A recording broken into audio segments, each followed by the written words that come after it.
If we can be able to empower people and enrich their lives is what our true goal is.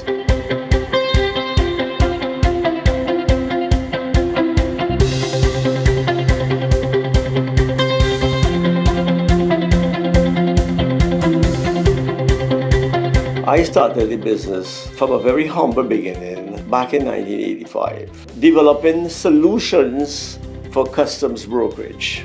In 2003, when Shaun joined the business full-time, we started to evolve the business from brokerage to freight forwarding. Around 2010, we realized that if we want to continue growing the business at the scale that we envisioned it, we also needed to look at markets outside of Trinidad and Tobago.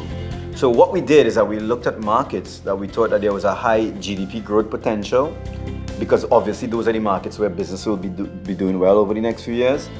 And then we also looked at a second option, which was what were those markets where there was a higher risk of doing business.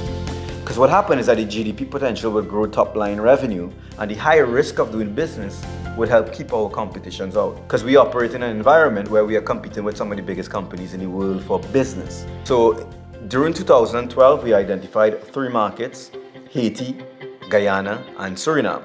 In 2013, we made a decision to open an office in Guyana.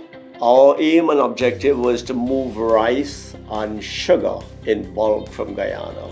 We went to Guyana because we saw it as a market with huge potential, a country with a great resource base, huge natural resources. It's part of the CARICOM market, so we thought that there was opportunity to do business there. And then, of course, in 2014, Exxon came into Guyana, and as they say, the rest is history. Looking at how the business has evolved over time, where we are internationally recognized, those values that were instilled by my parents still live with me today. Humility, kindness, commitment, and responsibility.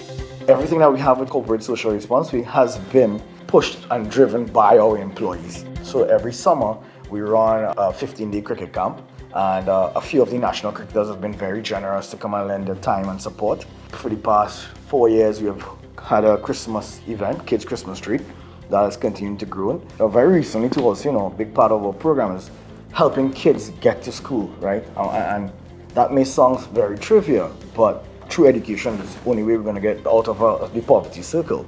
It's really about creating an opportunity for guys who don't have that opportunity. Next year, we intend to do 3 major Latin American new offices. The biggest challenge in Mexico is to get that buy-in from the Mexican customer base to adopt and to trust your brand. The way we have done that is by focusing our entry through the oil and gas companies. So what we do is that we leverage the relationships we have with those companies, having worked with them in the Caribbean, to now say, hey, listen, you know us. We trust you and you trust us and you know our capability. Good entrepreneurs and good businesses always find ways to work together with people, and they always find opportunities to work together even in the face of what some people may term differences. And today, with 600 people across the region, gives me that satisfaction of that goal, and we would continue to work and innovate and continue to hire the right people to be able to improve more and more lives.